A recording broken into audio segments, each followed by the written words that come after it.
Dengan dikelolanya hutan Sikulikap ini, jangan sampai merusak hutan. Ini kita sudah bangun fasilitas untuk menambah daya tarik wisata hutan Sikulikap, tapi kita tidak mengganggu sama sekali hutannya. Ini yang penting, gitu.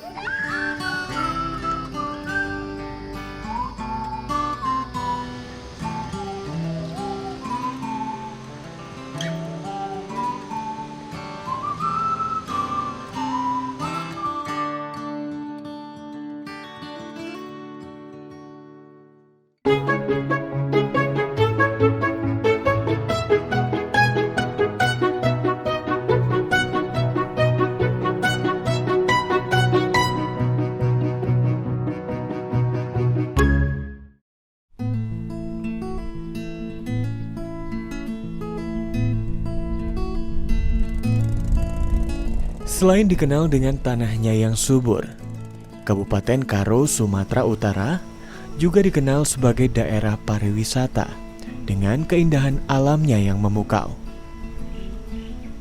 Kalau di Tanah Karo, kita bicara secara umum ya di Tanah Karo ya. Sebenarnya potensinya itu sudah luar biasa ya. Sudah luar biasa sekali di Tanah Karo ini. Karena tanpa kita sadari alam sudah menyediakan kebutuhan wisata itu sendiri. Contoh, dari segi udara, di Tanah Karo ini khususnya Brastagi loh. Daerah yang bersuhu dingin, udara segar, dan dekat ke ibu kota, ya ini, Brastagi. Jadi secara alami memang sudah ada di Brastagi ini atau di Tanah Karo ini secara umum tempat wisata. Tanpa kita sentuh itu pun, itu sudah memang menjadi layak dijadikan tempat wisata gitu.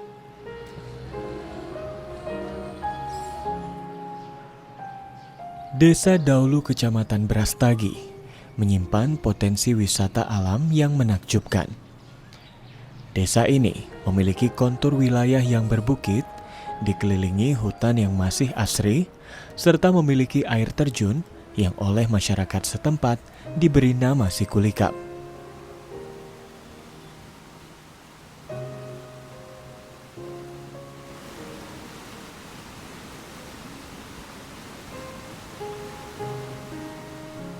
Jadi dulunya itu kita juga bertanya dengan masyarakat sekitar hutan di sinilah.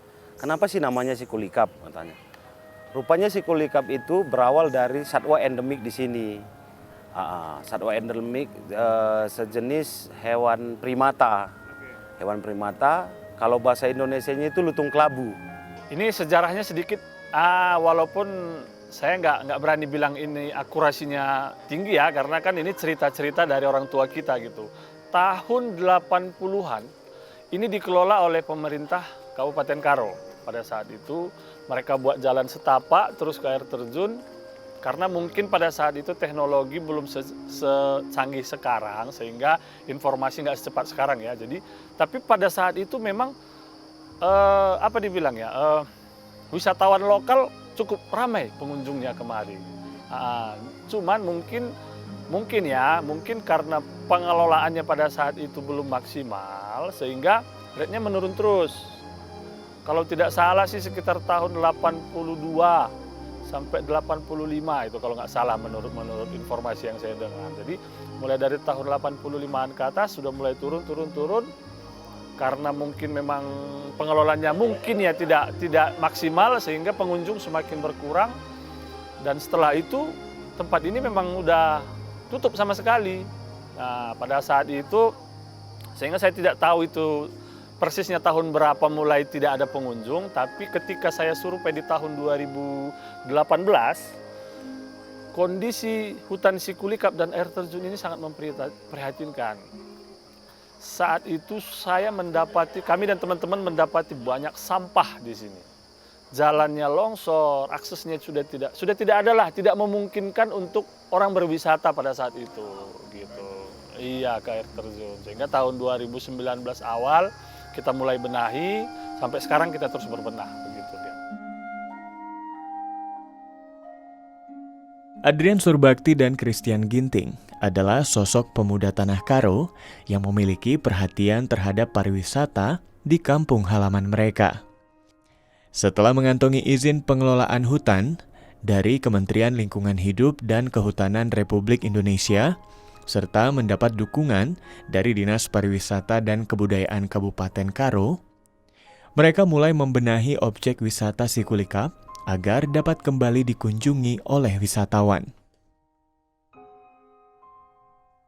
Awalnya dulu kita berbicara masalah sampah dulu nih.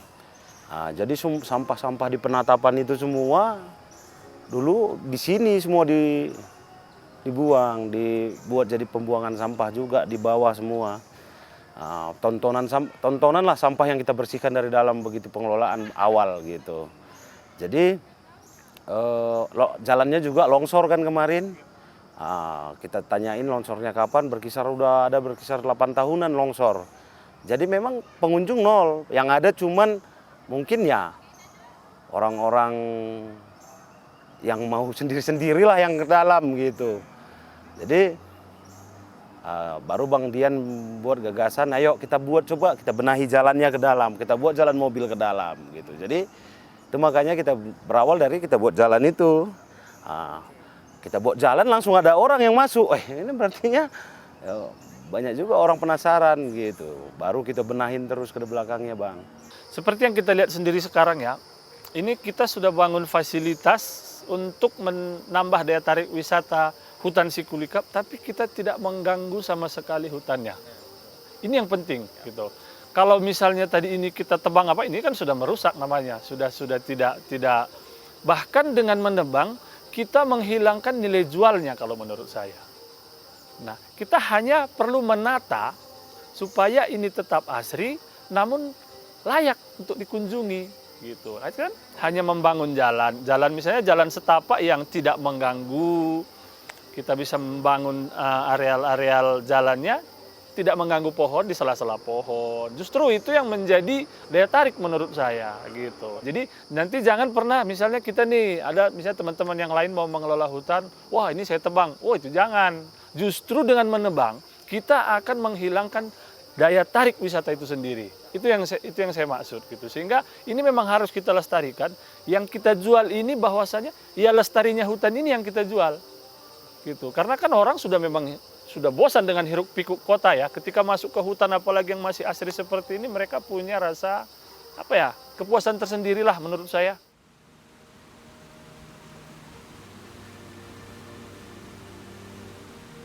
Untuk bisa menikmati keindahan air terjun Sikulikap, wisatawan harus menelusuri jalan setapak yang dikelilingi hutan selama 15 hingga 20 menit.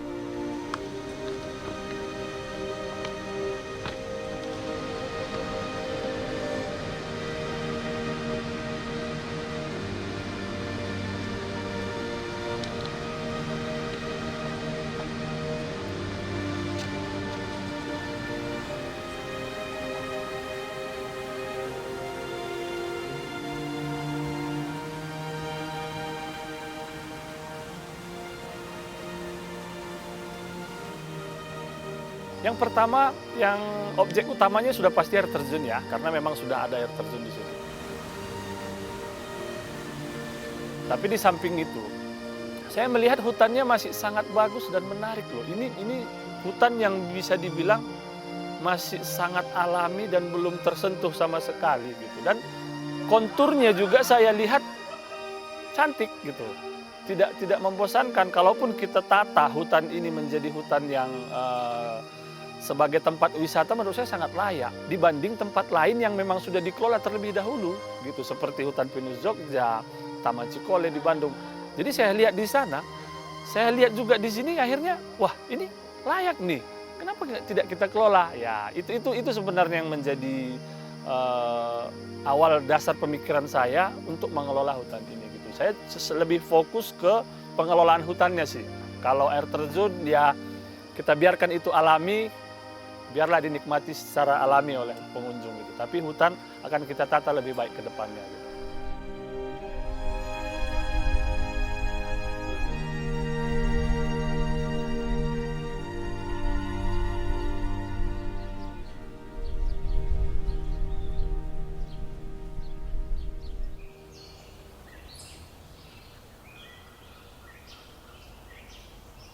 Selain air terjun, objek wisata Sikulikap juga menawarkan pengalaman seru mendirikan camp dan bermalam di hutan tropis yang dikelilingi oleh pohon-pohon pinus.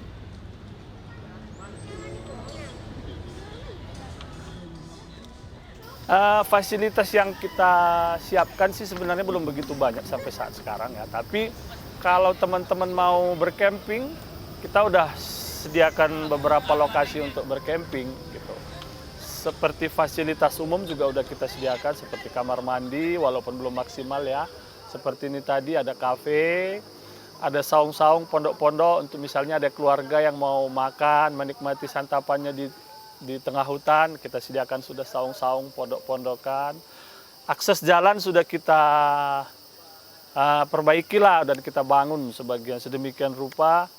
Terus spot-spot foto juga lagi kita kembangkan. Nanti di bagian tebing sana kita mau buat banyak ya spot foto agar lebih menarik lah supaya bisa lebih banyak minat pengunjungnya kemari.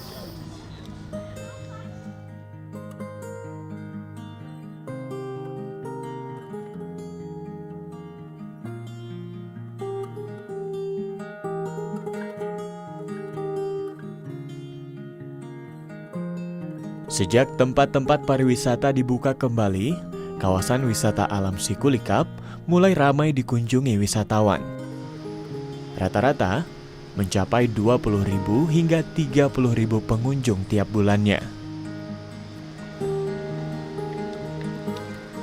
Jadi untuk biaya yang kita buat ke dalam ini Bang, memang kita buat masih sekalian promo dan tarafnya pun masih murah meriah kita taruh. Untuk per orangnya kita kutip 5.000 apabila tidak membawa kendaraan. Tapi kalau misalnya dia membawa kendaraan untuk motor kita kenakan biaya 20.000, untuk mobil 60.000. Nah, itu aja sih. Nah, udah semua fasilitas termasuk toiletnya juga nggak ada lagi bayar-bayar di dalam. Nah, sebenarnya kalau kami berbicara dengan Bang Dian, sebenarnya kami juga nggak nyangka secepat ini orang mengenal Sikulikap gitu. Kenapa? Karena ini masih kami anggap ini tahap pembenahan kan. Tahap pembenahan karena masih 30% Bang gitu. Jadi tapi antusiasme masyarakat udah kami lihat udah agak lumayan kan ke Sikulikap. Sampai saya jalan ke Medan pun udah kenal semua rata-rata Sikulikap. Mungkin dibantu sama teman-teman media juga kan Bang. Jadi ya harapannya ya Sikulikap bisa bertahan ke depannya dan ke depannya ya mungkin Sikulikap kita yakin pasti lebih baik lagi dari yang sekarang.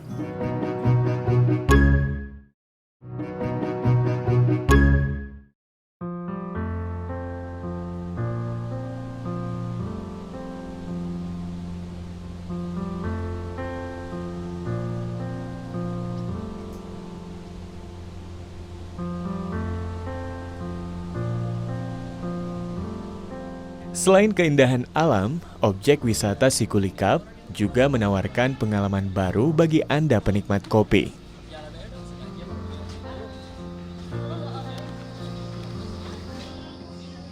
Menghadirkan biji kopi asli Tanah Karo, El Sierra adalah satu-satunya coffee shop yang memberikan nuansa berbeda untuk menikmati kopi.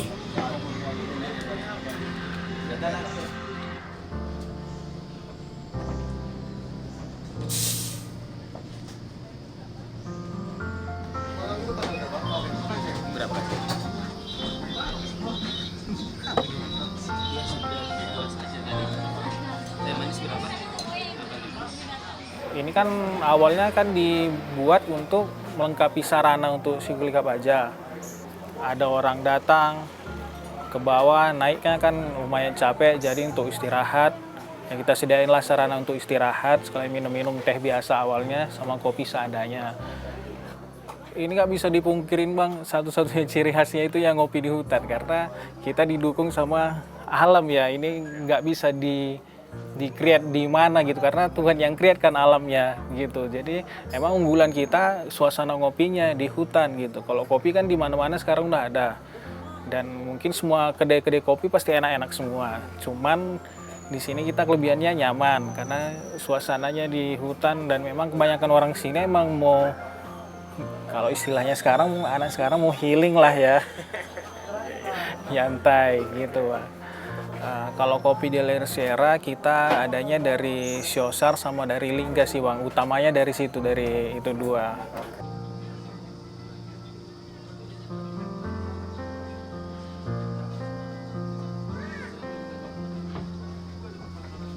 Kopi ini salah satu tujuan kita mengangkat kopi dari Tanah Karo ya. Gitu. Jadi kita memang mengambil kopi ini, kopi Tanah Karo, dan ini kita roasting oleh tim kita juga. Jadi tim kita juga punya ada kita roastingan kopi. Jadi kopi dari Tanah Karo ini kita kumpulkan, kita roasting dan kita jual di sini gitu. Jadi nah itu salah satunya kita buat hashtag ngopi di hutan gitu. Karena kan itu belum ada. Biasanya kan orang ngopi kan di kafe, di mall, di segala macam. Tapi ini nih yang mau kita kasih tahu nih ke pengunjung sama teman-teman yang lain bahwa ngopi di hutan ini ternyata lebih nikmat gitu. Karena kita lebih kita bergabung dengan alam dan menikmati kopi kita sendiri dari Tanah Karo gitu.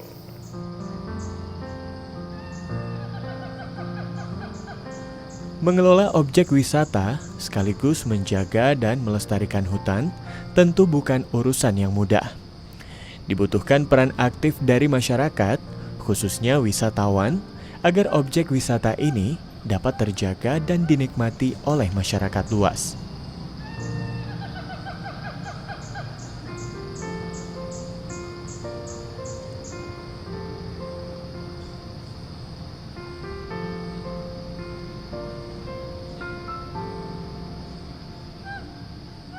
Sebenarnya Bang, kalau kita lihat dari awal kita buka sampai sekarang udah ada perubahan.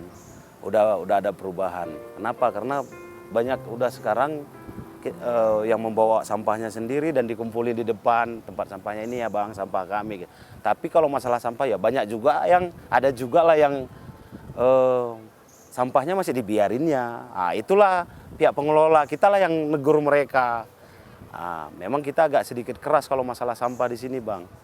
Karena kalau misalnya sampah aja ada langsung kelihatan jorok, kesannya nggak bagus kan. Makanya sekarang kita edukasi lah. Mungkin target kita 1 tahun nanti Cikulikap bebas sampah. Kalau sampai sekarang sih di sini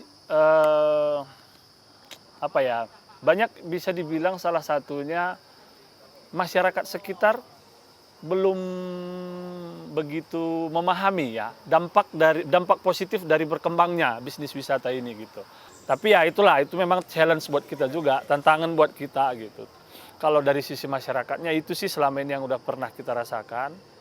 Tapi sejauh ini masih bisa kita atasi. Kalau dari sisi wisatanya sih kita harus lebih banyak mengedukasi tentang bagaimana menjaga kebersihan lah. Karena memang wisatawan ini pada saat ini belum sadar lah tentang kebersihan sehingga mereka masih buang sampah sembarangan.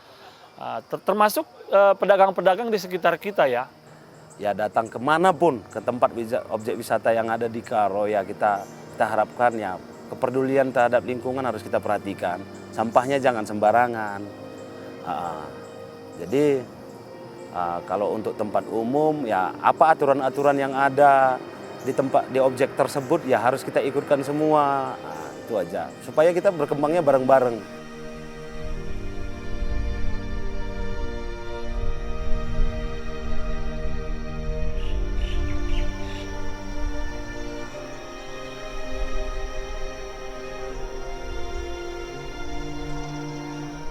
Nanti kita mau lebih mungkin kita buat tempat-tempat kayak glamping ya, glamping yang ininya lebih ke mengarah ke keluarga lah, keluarga. Jadi keluarga juga yang mau camping nanti kita akan sediakan fasilitas-fasilitas untuk ya layaknya penginapan, namun konsepnya di hutan gitu. Terus spot foto pasti kita tambah karena apapun yang dibilang, ketika spot foto kita sudah banyak nanti, minat pasti lebih banyak lagi.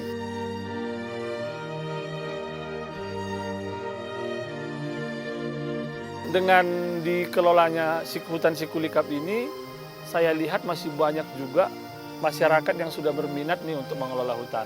Namun pesan yang mau saya sampaikan adalah itu tadi, jangan sampai merusak hutan. Ketika kita rusak hutan, berarti kita tidak mau mengelola wisata nih. Kita mau yang lain-lain lah, tanda kutip kan gitu. Tapi kalau kita memang mau mengelola wisata hutan ini, yaitu jangan rusak kelestariannya. Itu sih pesan yang mau saya sampaikan.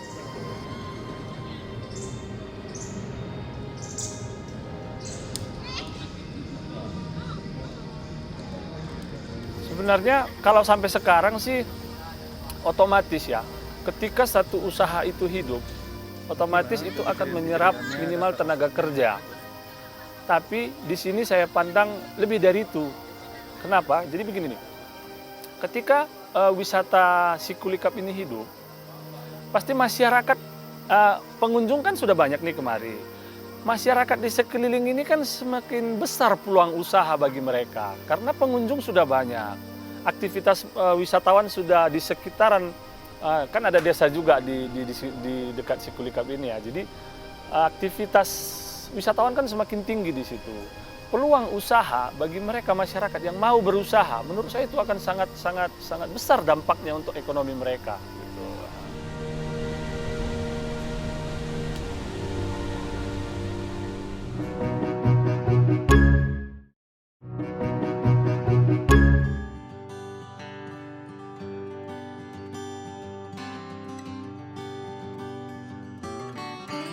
Menggabungkan dua sektor andalan di Kabupaten Karo, yakni pertanian dan pariwisata, dapat dilakukan untuk meningkatkan perekonomian masyarakat.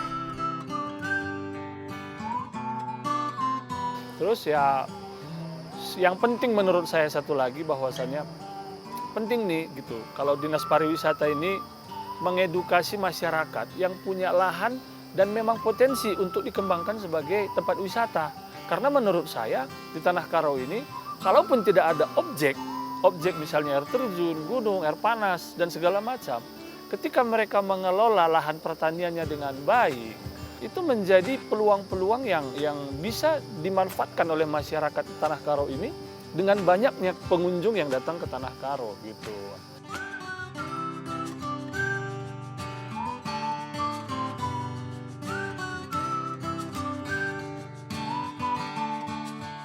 Jadi edukasi seperti itu yang saya harapkan dari pemerintah kepada masyarakat supaya ayo yang lain ini beralih nih dari pertanian konvensional, yuk masuk kita ke pertanian yang saya bilang tadi combine antara pertanian dengan pariwisata ini sehingga ekonomi juga cepat. Karena mereka produknya kan tidak jual ke pasar lagi nih, pasar tradisional nih, dia jual produk langsung ke wisatawan yang notabene-nya harganya sudah pasti harga supermarket loh, nggak mungkin harga pasar konvensional kan. Nah, jadi kita langsung bersaing dari situ kan kita bisa langsung meningkatkan nilai ekonomi produk kita gitu.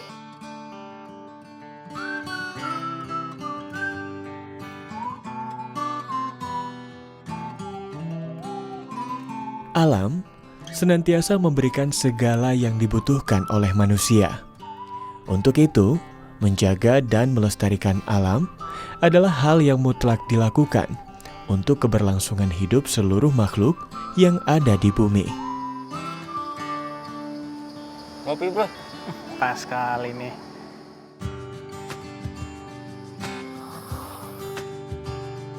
Memang alam nggak pernah bohong ya. Kopi juga. Ngopi di hutan.